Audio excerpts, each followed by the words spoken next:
King's Dominion.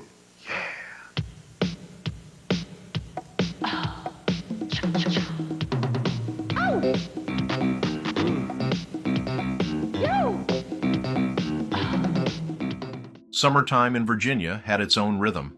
It wasn't just about pools, blockbusters, or late nights with friends.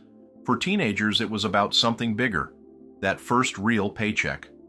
And for thousands of kids, that paycheck came from places like King's Dominion, Busch Gardens, Water Country, USA, and the bustling boardwalks and businesses of Virginia Beach. Since the 1970s, the big amusement parks were powered by teenagers, ride operators, food stand workers, ticket takers, and yes, even kids who suited up as Hanna-Barbera characters. Walking the Midway as Scooby-Doo, Yogi Bear, or Fred Flintstone, bringing smiles to every child who came through the gates. For many, the summer job meant working the rides, running the launch controls on Volcano, the Blast Coaster, spinning guests through the darkness of Time Shaft, or keeping watch as thrill seekers climbed aboard Shockwave, one of the first stand-up coasters of its kind. These weren't just rides, they were part of the culture. And teenagers were the ones who made the magic happen. But King's Dominion wasn't the only place that thrived on teen workers. Down in Williamsburg, Busch Gardens and Water Country, USA relied on them just as much.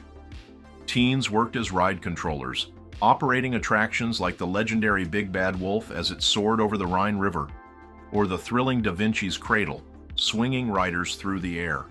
Some found themselves stationed at the short-lived but unforgettable Drachenfire, a steel giant that tested the nerves of even the bravest riders. And beyond the rides, others supported the shows. High-energy productions like Hats Off to Hollywood, where the summer heat met music, dance, and non-stop energy.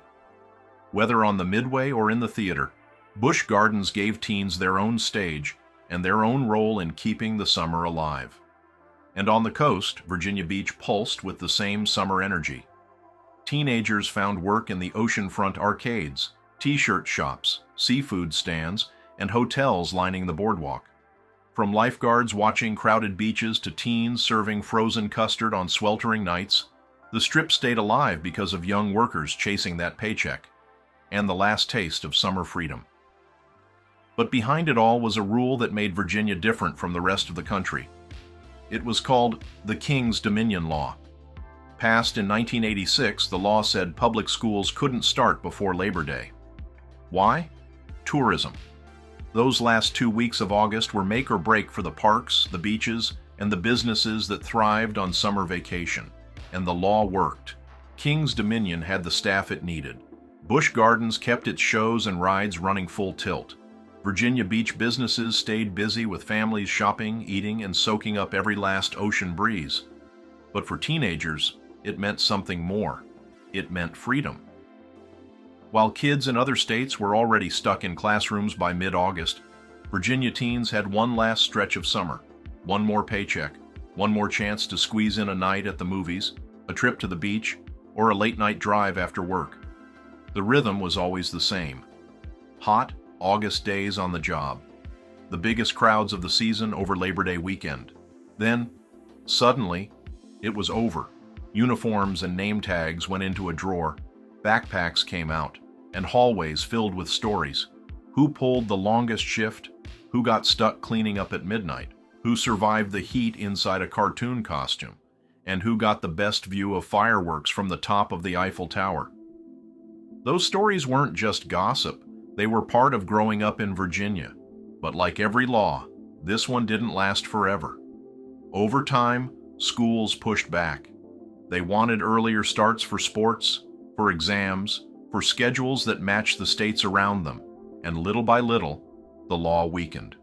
Finally, in 2019, the King's Dominion Law came to an end. And it will not, and again, I mentioned a moment ago, no evidence to say that tourism dollars will become less in the Commonwealth. Now, I know the tourism industry is going to object to this, but the issue boils down to two things. What's best for the kids, and who are going to make the decisions? Now, I suggest that it not be Tweety Bird, as much as I love Tweety Bird, or Bugs Bunny, or Scooby-Doo, or SpongeBob, that makes those decisions. And to my friends, I say that reverently. But they ought not to be making educational decisions in the Commonwealth of Virginia. The folks that ought to be making those decisions are the school boards and the superintendents. Virginia schools could open before Labor Day. For some, it was progress, but for a generation of kids, it closed the book on a tradition that shaped every summer. The King's Dominion Law wasn't just a rule, it was a promise. That summer belonged, for just a little longer, to the teens who worked hard, laughed harder, and made memories that would last a lifetime.